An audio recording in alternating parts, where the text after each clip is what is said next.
이야, 아가씨. 혼자 산 타는 거야. 몸매가 아주 예술인데. 오빠들이랑 같이 놀면 더 재밌지 않겠어. 가을볕이 눈부시게 쏟아지는 북한산 등산로 한복판 껄렁한 목소리가 산의 정적을 깨뜨렸다. 윤서연 대령은 느긋하게 이어지던 걸음을 멈췄다. 그녀의 시선 끝에는 등산복 대신 싸구려 운동복을 걸친 대여섯 명의 사내들이 서 있었다. 그들은 길을 막고 누가 봐도 불법으로 설치한 사유지 출입 금지 팻말을 가리키며 희죽거리고 있었다. 리더로 보이는 험상궂은 인상의 사내 곽도철이 음흉한 미소를 지으며 그녀에게 다가왔다. 그의 눈빛은 노골적으로 그녀의 몸을 위아래로 훑었다. 주변의 패거리들은 저급한 농담을 던지며 낄낄거렸다. 산의 맑은 공기가 순식간에 역겨운 욕망으로 더러워지는 듯했다.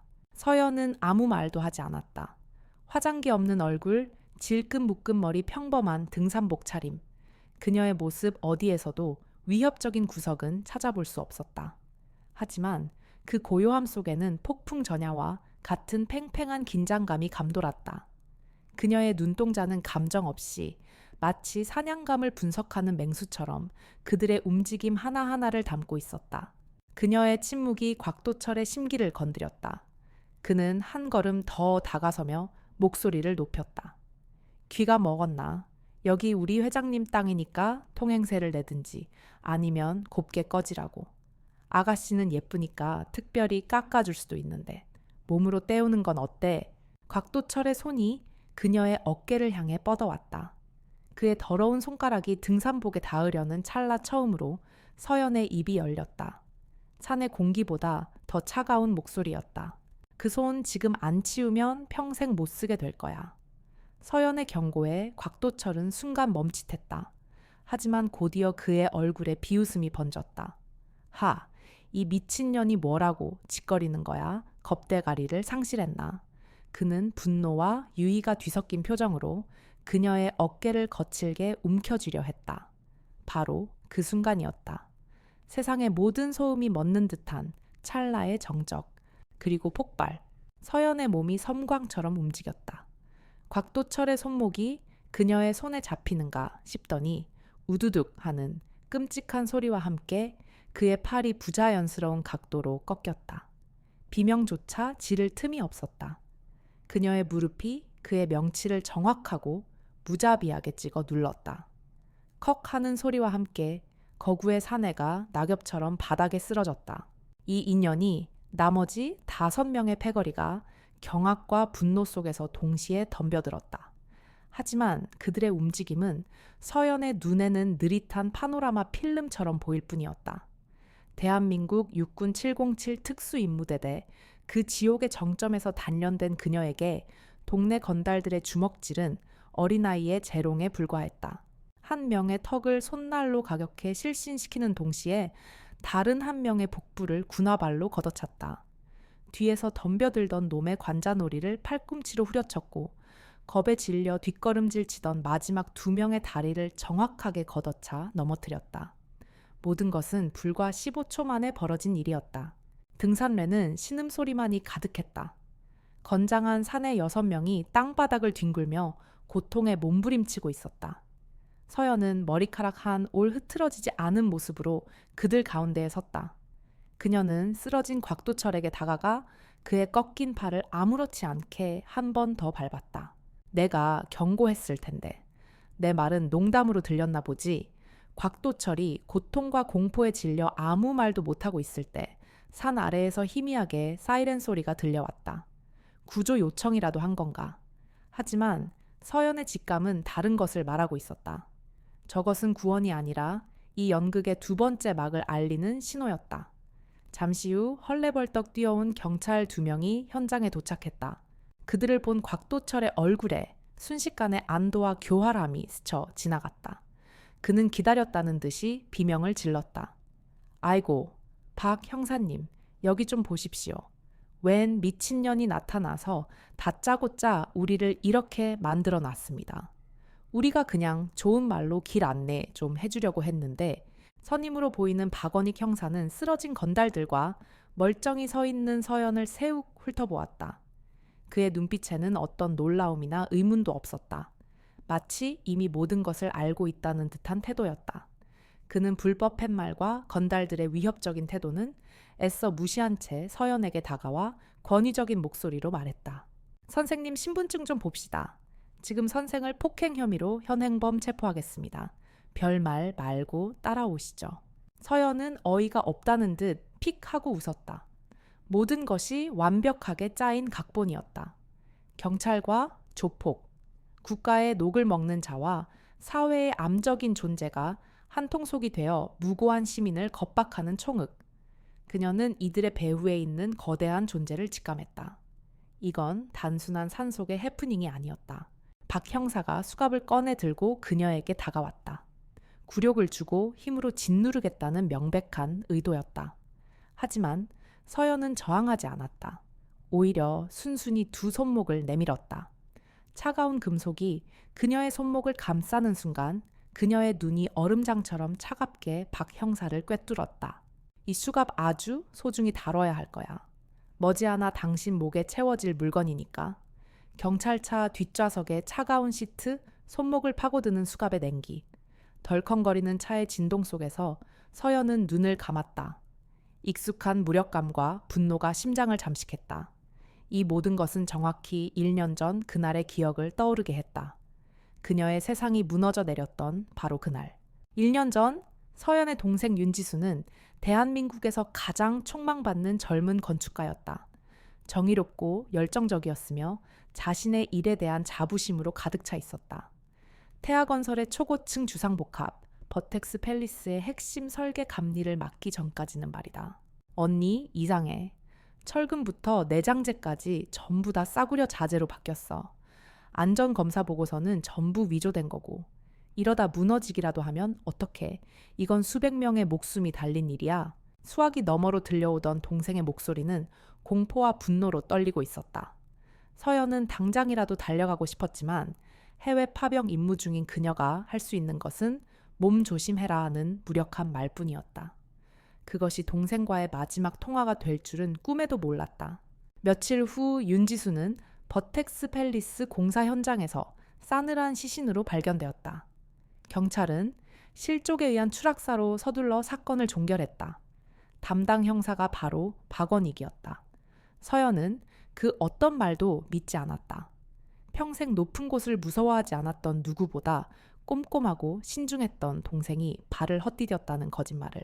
장례식장에서 단정한 군복을 입은 서연은 동생의 영정사진 앞에서 소리 없이 맹세했다. 법이 외면한 진실 권력이 짓밟은 정의. 그녀는 군인으로서 배운 모든 기술과 지식을 동원해 그들을 심판하기로. 그녀 자신이 동생의 복수를 위한 법이고 심판관이 되기로. 다시 눈을 떴을 때 서연의 눈빛은 한없이 차갑고 단단해져 있었다. 산에서 마주친 건달들, 그리고 박원익 형사. 우연이 아니었다. 그것은 거대한 악의 실타래에서 가장 먼저 삐져나온 가느다란 실한 오락이었다. 그리고 그녀는 그 실을 지옥 끝까지 따라갈 작정이었다. 서연은 경찰서 취조실의 차가운 의자에 앉아 있었다. 맞은편에서는 박원익 형사가 다리를 꼬고 앉아 거들먹거리고 있었다. 그는 서류 몇 장을 책상 위에 던지며 말했다. 선생, 6명이야, 6명. 건장한 남자 6을 이 꼴로 만들었어. 좋게 끝내고 싶으면 합의하고 반성문 쓰고 깔끔하게 끝내자고 내가 특별히 선처해 주는 거야. 그의 말은 완벽한 협박이자 회유였다. 평범한 시민이었다면 겁을 먹고 그의 제안을 받아들였을 것이다. 하지만 서연은 그저 미동도 없이 그의 눈을 바라볼 뿐이었다. 그녀의 침묵이 길어질수록 박 형사의 얼굴에서 여유가 사라졌다. 초조함이 그의 눈빛에 스며들었다. 한참의 정적이 흐른 뒤 서연이 조용히 입을 열었다. 그녀의 목소리는 어떤 감정도 실려있지 않아 오히려 섬뜩했다. 태하 건설 말입니까? 박 형사의 어깨가 움찔했다. 서연은 계속했다. 북한산 국립공원 부지를 불법으로 용도 변경해서 태하건설 VVIP 빌라 단지를 지으려는 계획. 순조롭게 진행되고 있나요? 오늘 산에서 만난 그 양아치들은 용역 깡패들이고 당신은 그 뒤를 봐주는 해결사고. 박원익의 얼굴이 새하얗게 질렸다. 어떻게? 이 여자가 어떻게 그걸? 서연은 이미 모든 것을 알고 있었다. 오늘 그녀가 그 등산로를 찾은 것은 단순한 산행이 아니었다. 1년 전 동생 지수가 죽기 직전 마지막으로 조사하던 것이 바로 태아건설의 국립공원 부지 불법 점유 계획이었다. 건달들과의 마주침은 우연을 가장한 필연이었고 그녀의 계획된 정찰의 시작이었다. 바로 그때 취조실 문이 거칠게 열렸다. 잔뜩 상기된 얼굴에 경찰서장이 들어와 박원익의 멱살이라도 잡을 듯이 소리쳤다. 박 형사, 너 지금 무슨 짓을 하고 있는 거야? 당장 입은 풀어드려. 이 미친놈아. 서장은 서연에게 허리를 90도로 숙이며 사과했다. 죄송합니다. 대령님, 저희 직원이 큰 실수를. 육군 특수전 사령부 소속 윤서연 대령. 그녀의 신분이 밝혀지는 순간 박원익의 세상은 무너져 내렸다. 서연은 풀려난 손목을 가볍게 매만지며 그의 곁을 지나갔다. 그리고 그의 귓가에 지옥의 속삭임 같은 말을 남겼다.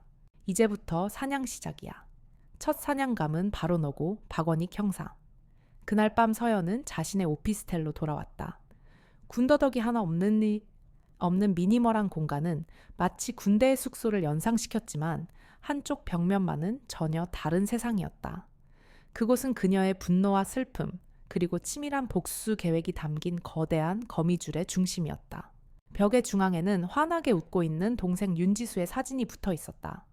그리고 그 사진을 중심으로 수십 개의 사진과 메모가 붉은 실로 복잡하게 얽혀 있었다. 악의 연대기 그 자체였다. 가장 바깥쪽에는 오늘 산에서 만났던 곽도철과 그 패거리의 사진이 있었다. 태아건설 현장 관리팀이라는 거창한 이름 아래 숨은 삼류 깡패들. 서연은 이미 그들의 전과 기록과 계좌 내역까지 확보한 상태였다. 그들은 이 거대한 악의 피라미드에서 가장 말단에 위치한 소모품에 불과했다. 그들 위로는 박원익 형사의 사진이 있었다. 그의 사진은 곽도철 패거리와 태아건설이라는 글자로 연결되어 있었다. 서연은 군사급 해킹 기술을 이용해 그의 비리 경찰 동료들 그리고 태아건설의 법무팀장인 김판수 이사로부터 정기적으로 상납받은 뇌물 내역까지 파악했다. 그리고 그 모든 거미줄의 최상단 중앙에는 인자한 미소의 노신사 사진이 있었다. 언론에서는 자수성가한 존경받는 기업가로 칭송받는 태아건설의 마진석 회장, 동생 지수를 죽음으로 내몬 괴물의 진짜 얼굴이었다. 그의 사진에서 뻗어나온 붉은 실들은 정계 법조계 언론계까지 문어발처럼 얽혀 있었다. 서연은 이 모든 것을 1년 동안 준비했다. 동생의 장례식장에서 흘렸던 눈물은 이미 오래전에 강철 같은 복수심으로 굳어버렸다. 이것은 단순한 복수가 아니었다. 한 명의 군인이 국가가 외면한 괴물을 상대로 벌이는 비공식적인 전쟁 외로운 섬멸 작전이었다. 그녀는 벽 앞에 서서 거미줄 전체를 차갑게 훑어보았다. 그리고 마침내 첫 번째 목표물을 정했다. 그녀의 손가락이 박원익 형사의 사진을 가리켰다. 가장 약하고 가장 오만한 고리. 저 고리를 끊어내는 것으로 이 거대한 성체의 붕괴는 시작될 것이다. 박원익 형사는 고급 룸살롱에서 비싼 양주를 기울이고 있었다. 태아건설의 김판수 이사가 찔러준 두둑한 봉투 덕분에 그의 밤은 늘 호화로웠다. 그는 동석한 후배들에게 허세를 부렸다. 그 대령년 별거 아니야. 군복만 입었지 그냥 여자야. 윗선에 보고해서 징계 먹이면 그만이야. 태아건설이 어떤 곳인데. 그는 자신이 쌓아 올린 부패의 성이 얼마나 견고한지, 자신이 얼마나 안전한지 과신하고 있었다. 하지만 그 시간 도시의 어딘가에서 서연은 그의 성벽을 무너뜨릴 공성추를 만들고 있었다. 그녀는 박원익의 스마트폰을 복제했고 그의 차와 그가 자주 가는 룸살롱의 VIP 룸에 초소형 도청 장치까지 설치해둔 상태였다. 군용으로 개발된 최첨단 스파이 장비들이 그의 모든 것을 빨아들이고 있었다. 서연의 노트북 화면에는 박원익의 타락한 민낯이 실시간으로 중계되었다.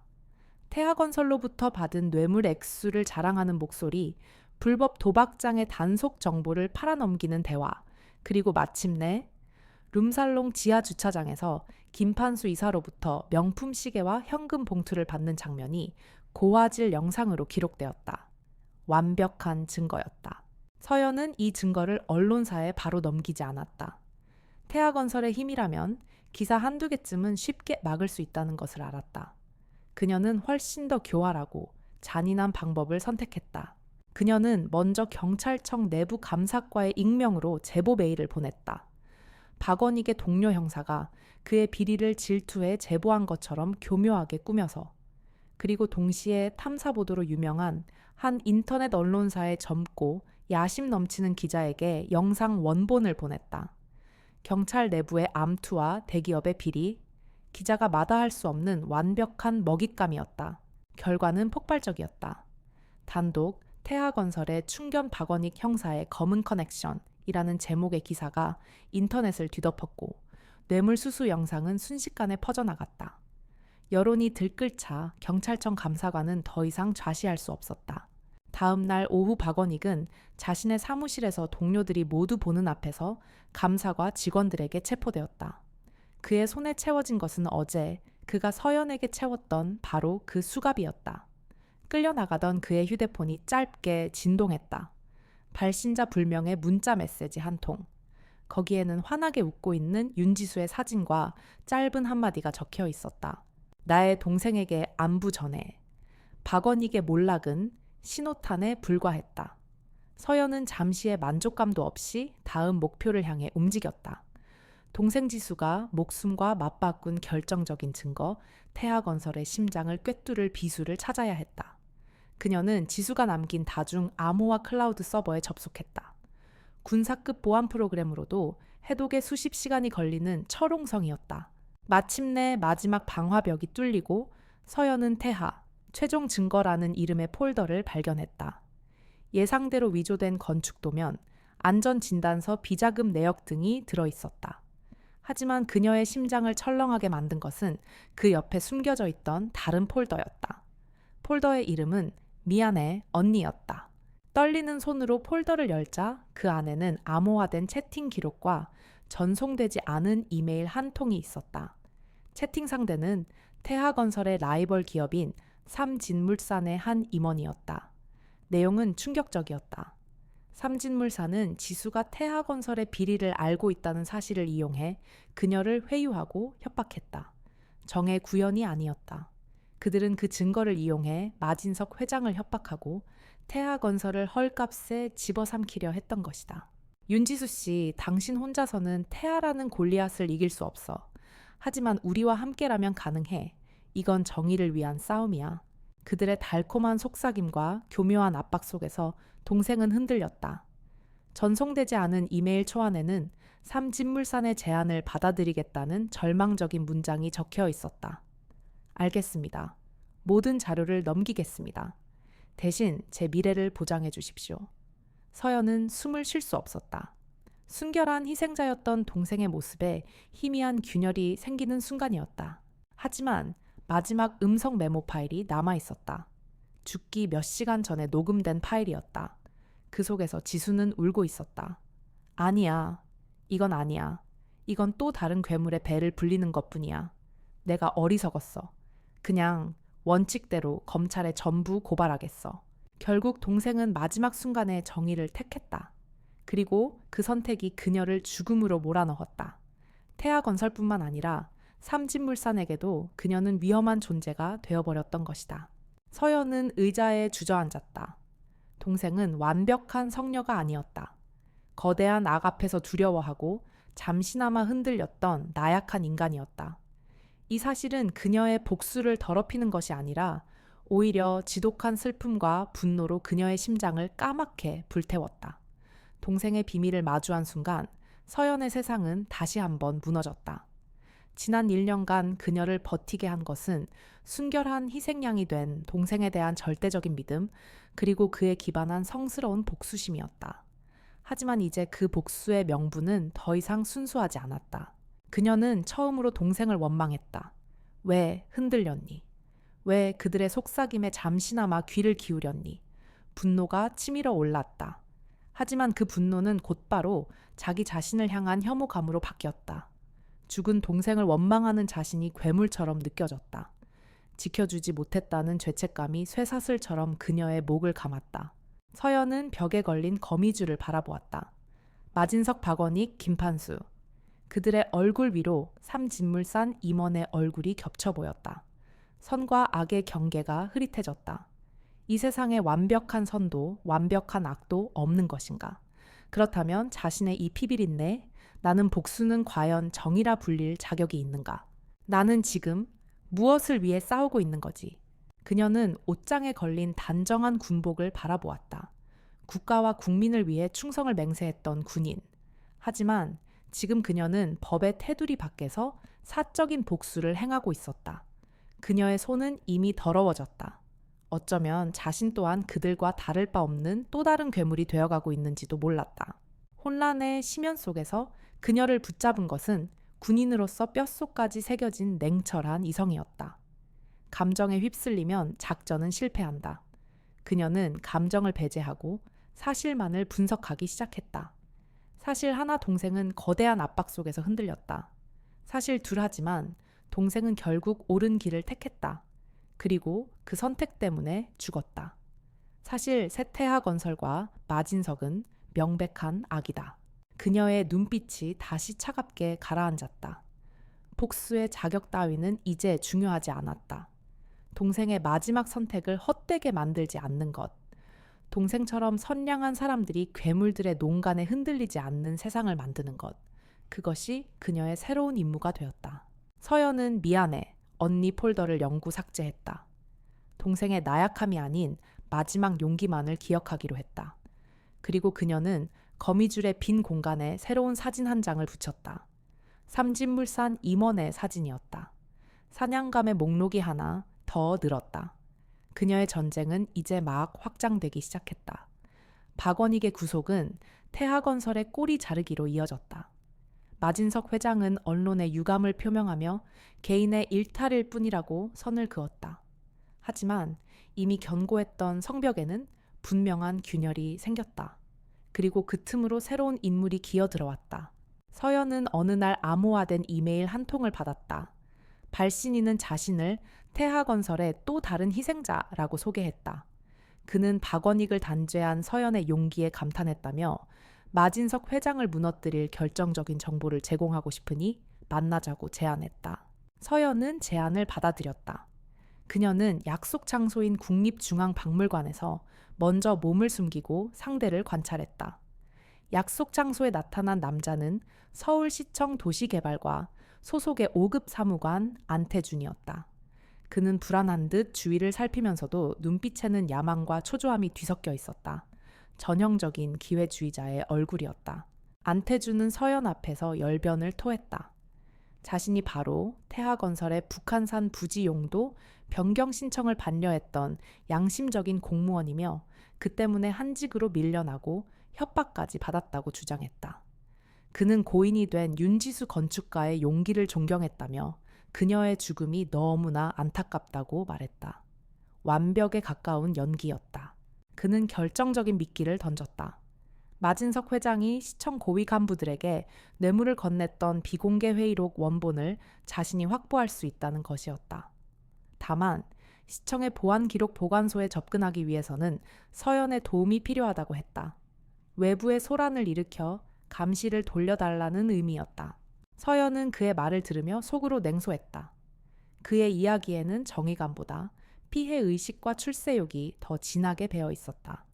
그는 동생의 죽음을 애도하는 척했지만 그 눈빛 어디에도 진심은 없었다. 그는 마진석을 끌어내리고 그 공로를 이용해 더 높은 자리로 올라가고 싶은 것뿐이었다.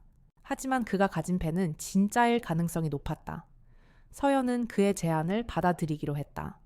뱀의 독을 이용해 더 큰 뱀을 잡는다. 그녀는 기꺼이 뱀과 손을 잡기로 했다. 좋습니다. 협력하죠. 안 사무관님이 필요한 것을 제가 만들어 드리겠습니다. 두 사람의 위험한 동맹이 맺어지는 순간이었다. 하지만 서연은 이미 알고 있었다. 눈앞의 이 남자는 동지가 아니라 다음 차례에 사냥해야 할 또 다른 사냥감이라는 것을. 작전은 서연의 지휘 아래 한치의 오차도 없이 진행되었다. 그녀는 서울시청의 반대편 건물 서버에 교란 신호를 보내 비상 화재 경보를 울리게 했다. 보안팀과 IT 인력이 모두 그쪽으로 쏠리는 동안 안태주는 유유히 지하의 비밀 기록 보관소로 들어갔다. 그의 심장은 탐욕으로 격렬하게 뛰고 있었다. 그는 약속대로 마진석 회장의 비리가 담긴 회의록 원본을 찾아냈다. 하지만 그의 손은 거기서 멈추지 않았다. 그는 서가 깊숙한 곳에서 또 다른 파일을 꺼내 들었다. 삼진물산 비공개 개발 계획서. 서연의 동생을 협박했던 바로 그 기업의 치부가 담긴 파일이었다. 그의 계획은 정의 구현이 아니었다. 태하의 자료는 서연에게 넘겨 마진석을 제거하고 삼진의 자료로는 삼진물산을 협박해 자신의 이익을 챙기려는 더러운 장기판이었다. 안태주는 2개의 파일을 모두 디지털로 복사해 USB에 담았다.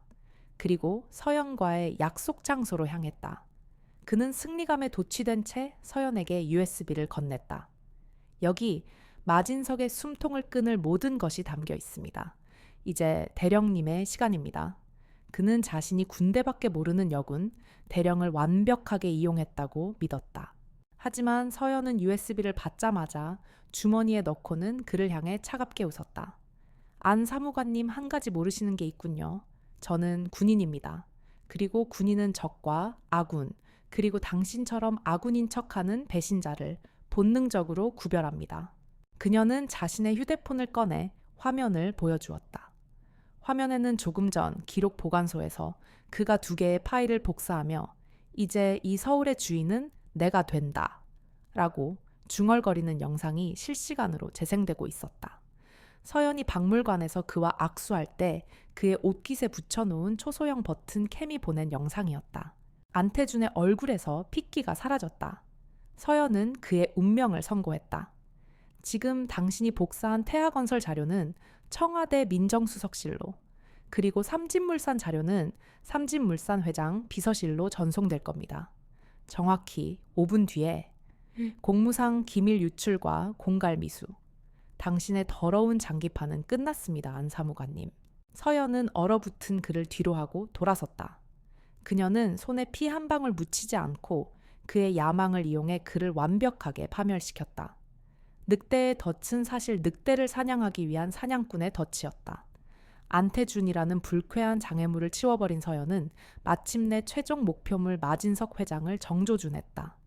법과 전공법으로는 결코 무너뜨릴 수 없는 괴물. 그를 무너뜨리기 위해서는 그의 심장, 즉 그가 평생 쌓아 올린 돈의 성체를 파괴해야만 했다. 그녀의 손에는 안태준에게서 얻어낸 판도라의 상자 뇌물 장부가 들려 있었다. 서연은 혼자가 아니었다. 그녀는 과거 군 정보사 시절 함께 일했던 지금은 금융계와 IT 업계의 어둠 속에서 활동하는 옛 부하들에게 연락했다. 그녀에게 절대적으로 충성하는 최고의 화이트 해커와 금융 분석가들이었다. 작전명은 타워 붕괴 타워 콜랩스, 태하건설이라는 거대한 바벨탑을 무너뜨리기 위한 작전이었다. 작전은 주식시장이 열리기 직전 시작되었다. 서연의 팀은 뇌물장부의 일부 내용을 여러 경제 전문 기자와 주식 커뮤니티에 익명으로 흘렸다. 태하건설 미공개 내부자 거래 정황 포착, 시장의 불확실성과 공포가 미묘하게 번져나가기 시작했다. 그리고 오전 9시 시장이 열리는 순간 그들은 해외에 개설된 수십 개의 유령 계좌를 통해 태하건설 주식에 대한 천문학적인 규모의 공매도를 쏟아부었다. 주가가 떨어질수록 돈을 버는 잔인한 베팅이었다. 패닉이 시작될 무렵 서연은 결정타를 날렸다. 뇌물장부 원본 전체와 안태준조차 몰랐던 당시의 생생한 대화, 녹음 파일까지 특설 사이트를 통해 세상에 공개했다. 파급력은 핵폭탄과도 같았다. 태하건설 본사 회장실 마진석은 거대한 스크린에 펼쳐진 주가, 그래프를 만견자실하게 바라보고 있었다. 녹색의 상승 곡선은 끝을 모르고 추락하는 붉은색의 폭포수로 변해 있었다. 단 1시간 만에 시가총액 4조 8천억 원이 증발했다. 평생을 바쳐 쌓아 올린 그의 제국이 먼지처럼 사라지고 있었다. 마가 무슨 수를 써서든 막으란 말이다. 그의 고함은 공허한 메아리가 되어 돌아올 뿐이었다. 투자자들의 항해 전화가 폭주하고 협력사들은 계약 파기를 통보해왔다. 자신이 신이라고 믿었던 남자는 보이지 않는 저격수의 총탄에 심장이 꿰뚫린 채 무너지고 있었다. 같은 시각 서연은 자신의 오피스텔에서 똑같은 화면을 보고 있었다. 그녀의 얼굴에는 어떤 표정도 없었다. 노트북 화면에 작전 성공이라는 메시지가 뜨자 그녀는 미련 없이 노트북을 덮었다. 돈의 성체는 무너졌다. 이제 상처 입고 분노한 짐승을 사냥할 시간이었다. 돈의 성체가 무너지자 마진석은 이성을 잃은 짐승처럼 날뛰었다. 평생을 바쳐 이룩한 모든 것이 한 줌의 재가 되어 사라지고 있었다. 검찰은 특별수사팀을 꾸렸고 그의 이름은 대한민국에서 가장 추악한 범죄자의 동의어가 되었다. 그는 자신의 모든 정보망을 동원해 보이지 않는 공격자를 추적했다.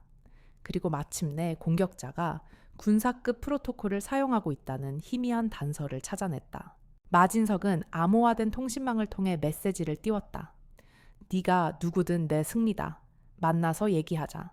그것은 항복선언이자 마지막 발악이었다. 서연은 그의 제안을 받아들였다. 그녀가 정한 약속 장소는 동생 지수가 마지막 숨을 거두었던 곳, 공사가 중단된 버텍스 팰리스의 텅 빈 지하 주차장이었다. 심리적으로 상대를 완벽하게 압살하기 위한 선택이었다. 어둠 속에서 두 사람이 마주했다. 늙고 지친 사자와 차갑고 고요한 암살자. 마진석은 상상도 못했다는 듯 허탈하게 웃었다. 고작 여자 하나였단 말인가. 나를 무너뜨린 게. 그는 서연의 정체를 몰랐다. 원하는 게 뭐지? 돈 아니면 내 회사라도 탐나는 건가? 서연은 대답 대신 지옥의 밑바닥에서 끌어올린 듯한 목소리로 한 이름을 말했다. 윤지수. 그 이름에 마진석의 얼굴이 경련을 일으켰다. 그는 경악과 공포에 질려 뒷걸음질 쳤다.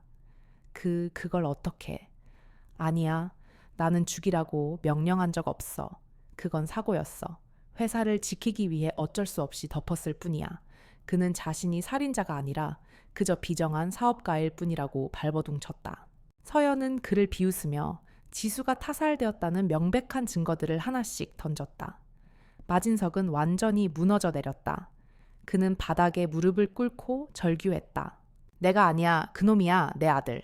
강호 그놈이 한 짓이라고. 마침내 드러난 괴물의 진짜 얼굴. 마진석 회장의 유일한 아들이자 태하건설의 황태자 마강호. 완벽한 후계자로 알려진 그는 사실 자신의 앞을 가로막는 것은 무엇이든 부셔버리는 소시오패스였다. 자신의 권위에 도전한 윤지수를 용납할 수 없었던 그는 아버지의 허락도 없이 살인을 지시했다. 그리고 아비는 그 괴물 같은 아들을 지키기 위해 모든 것을 덮었다. 서연은 그 자리에 얼어붙었다. 그녀가 1년간 쫓았던 원수는 껍데기에 불과했다. 진짜 악마는 아버지라는 울타리 뒤에 숨어 이 모든 것을 비웃고 있었을 것이다. 멀리서 경찰 사이렌 소리가 들려왔다. 서연이 미리 불러놓은 것이었다. 그녀는 무너진 늙은 괴물을 뒤로하고 어둠 속으로 사라졌다.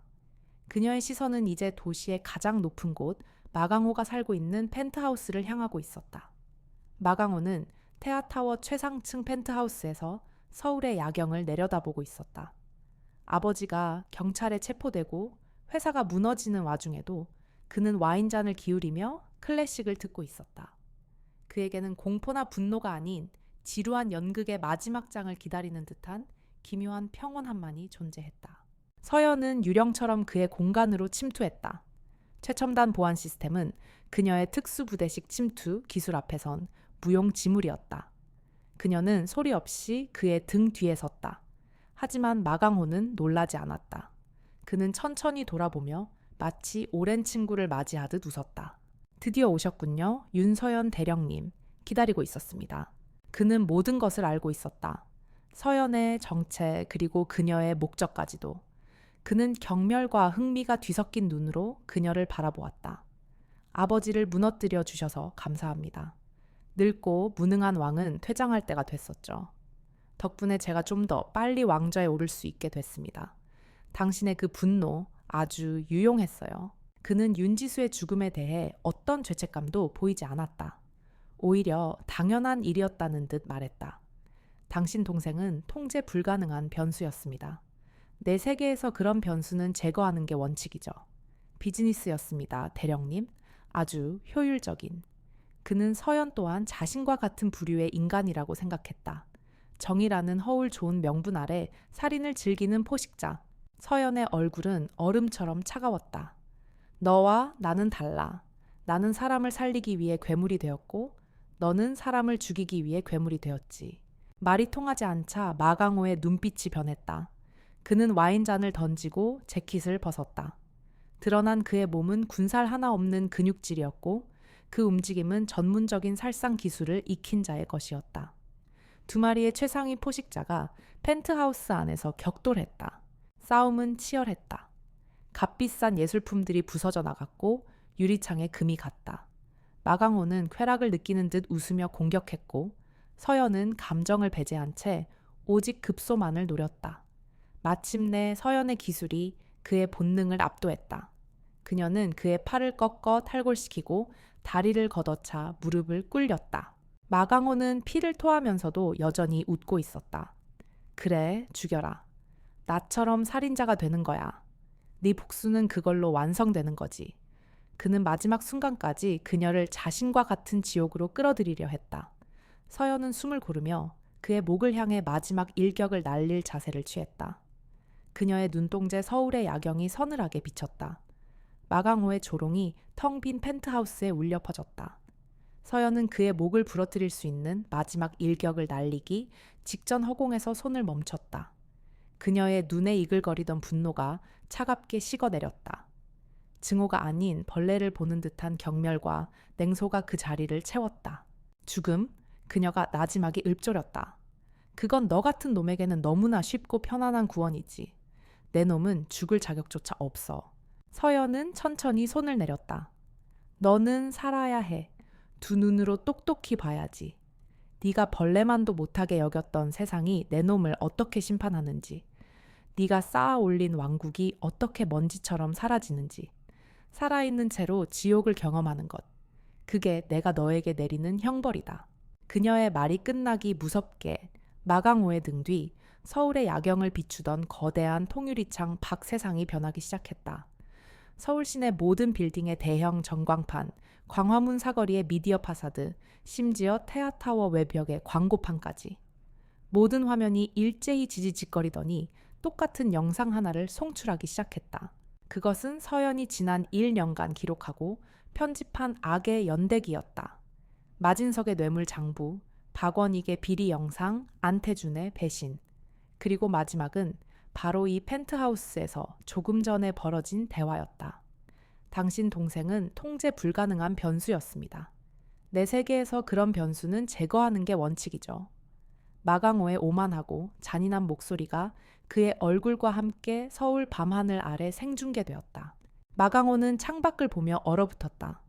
자신의 목소리, 자신의 얼굴이 도시 전체의 낙인처럼 찍히고 있었다. 그는 더 이상 왕좌에 앉은 왕이 아니었다. 온 세상의 조롱과 경멸 속에 발가벗겨진 채 유리 감옥에 갇힌 괴물일 뿐이었다. 멀리서 헬리콥터 소리가 들려왔다. 언론사와 경찰의 헬기들이었다. 서연은 임무를 마친 군인처럼 미련 없이 돌아섰다. 그녀가 펜트하우스를 나서는 순간 마강호의 절규가 등 뒤에서 터져나왔다. 얼마 후 서연은 동생의 묘지 앞에 섰다. 그녀는 하얀 국화 한 송이를 내려놓았다. 복수는 끝났다. 하지만 그녀의 마음속에는 허무함과 슬픔만이 겨울 바람처럼 맴돌았다. 그녀는 정의를 구현했지만 평화는 얻지 못했다. 이 세상의 괴물들을 사냥하기 위해 그녀 또한 기꺼이 괴물이 되어야 했음을. 산자의 싸움은 이제부터가 시작일지도 몰랐다. 펜트하우스에서의 심판 이후 대한민국은 태하 게이트라는 거대한 태풍에 휩싸였다. 윤서연이 서울의 밤하늘 아래 터뜨린 진실의 폭탄은 사회 전체를 뒤흔들었다. 언론은 연일 마강호의 자백 영상을 틀어댔고 태하건설이라는 거인의 추악한 민낯을 파헤치느라 혈안이 되었다. 여론의 압박을 이기지 못한 검찰은 역사상 최대 규모의 특별수사본부를 꾸렸다. 서연이 익명으로 넘긴 자료들은 수사의 교과서가 되었다. 자료에 언급된 수십 명의 정재계 법조계 인사들이 줄줄이 소환되었고 서울시청은 비리의 온상으로 지목되어 강도 높은 감찰을 받았다. 썩은 뿌리가 드러나자 거대한 나무는 힘없이 쓰러져 내렸다. 괴물들의 말로는 비참했다. 마강호는 재판 내내 이성을 잃고 발악했지만 전국에 생중계된 자신의 자백 영상 앞에서 모든 것을 잃었다. 그는 법정 최고형을 선고받고 독방에 갇혀 서서히 미쳐갔다. 스스로를 왕이라 믿었던 나르시시스트에게 세상의 경멸과 잊혀짐은 죽음보다 더한 형벌이었다. 아버지 마진석은 아들의 죄를 폭로하며 감형을 받으려 발버둥 쳤지만 결국 모든 책임을 지고 죗값을 치러야 했다. 삼진물산 역시 서연이 던져준 자료 때문에 검찰 수사를 피하지 못하고 휘청거렸다. 그녀의 복수는 한 기업을 무너뜨린 것이 아니라 사회에 썩은 환부를 도려낸 잔인하고 정교한 외과수술이었다. 폭풍에 눈 모든 것을 계획하고 실행한 정의의 그림자를 찾기 위해 모두가 혈안이 되었다. 하지만 윤서연은 처음부터 존재하지 않았던 사람처럼 모든 흔적을 지우고 사라졌다. 그녀는 대한민국 사회에 가장 충격적인 질문을 던져놓고 신기루처럼 자취를 감췄다. 그녀의 이름은 얼굴 없는 영웅이자 심판자로서 도시의 전설이 되었다.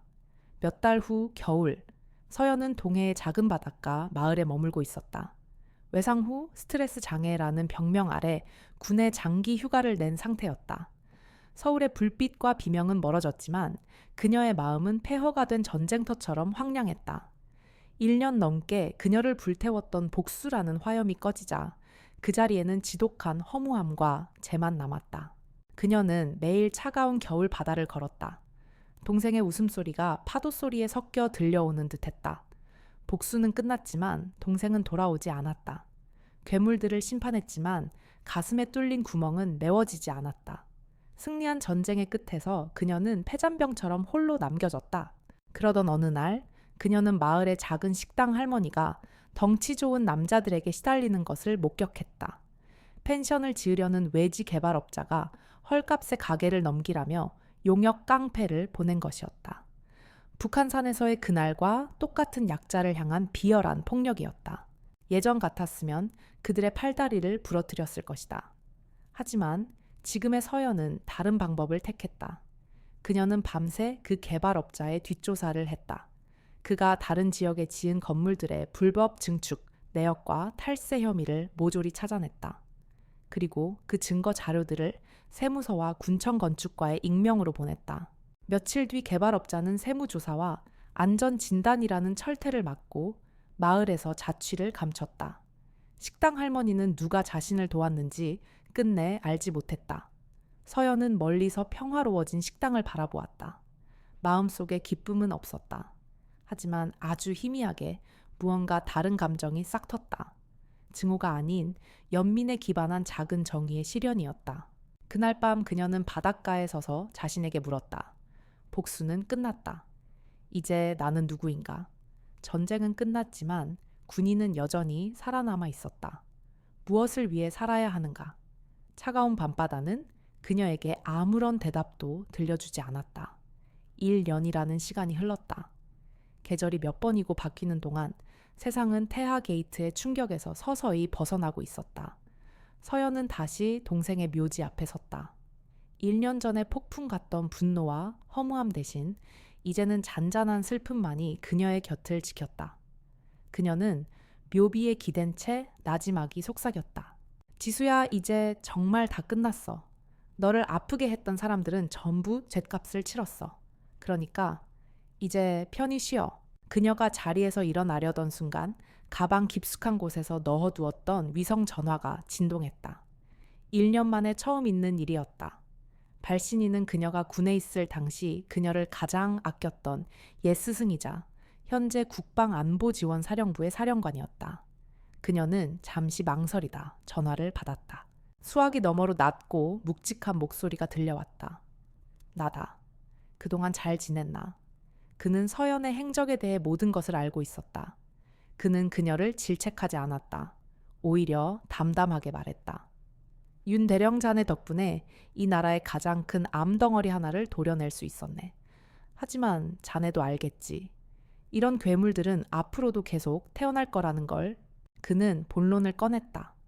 법의 그물은 너무나 촘촘해서 작은 피라미드는 잡을 수 있지만 거대한 고래들은 너무나 쉽게 그 그물을 찢고 나간다고. 국가에는 법의 이름으로 심판할 수 없는 절대악에 맞설 존재가 필요하다고. 공식적으로 존재하지 않는 부대를 만들 생각이다. 코드명은 에레보스 에레붓. 국가의 가장 어두운 그림자 속에서 보이지 않는 적들과 싸우는 유령 부대지. 훈장도 명예도 없을 거다. 오직 조국을 지킨다는 이름 없는 사명감뿐이야. 그 부대의 지휘관을 맡아주게. 서연은 전화기를 든 채 묘지 너머로 보이는 서울의 스카이라인을 바라보았다. 그녀의 개인적인 복수는 끝났다. 하지만 그녀는 깨달았다. 자신의 싸움은 결코 개인적인 것이 아니었음을. 제2, 제3의 윤지수가 나오지 않는 세상을 만드는 것. 그것이 그녀가 짊어져야 할 새로운 임무였다. 잃어버렸던 삶의 목적이 다시 선명해졌다. 알겠습니다, 사령관님. 임무를 수락하겠습니다. 그녀는 전화를 끊고 묘지를 나섰다. 평범한 옷차림의 그녀는 서울의 번잡한 인파 속으로 소리 없이 스며들어갔다. 정의는 언제나 빛 속에서 찬란하게 빛나는 검이 아니다. 때로는 아무도 모르는 어둠 속에서 썩은 환부를 도려내는 차가운 메스일 때도 있다. 대한민국의 가장 깊은 그림자 속에서 상처 입은 수호자가 조용히 다시 태어나고 있었다. 댓글로 여러분의 소중한 의견과 감동을 나눠주세요. 좋아요와 구독은 저희 채널에 큰 힘이 됩니다. 더 많은 분들이 이 이야기를 접할 수 있도록 주변에 공유해 주시면 감사하겠습니다. 여러분의 관심과 응원 덕분에 저희는 더 좋은 이야기로 찾아뵐 수 있습니다.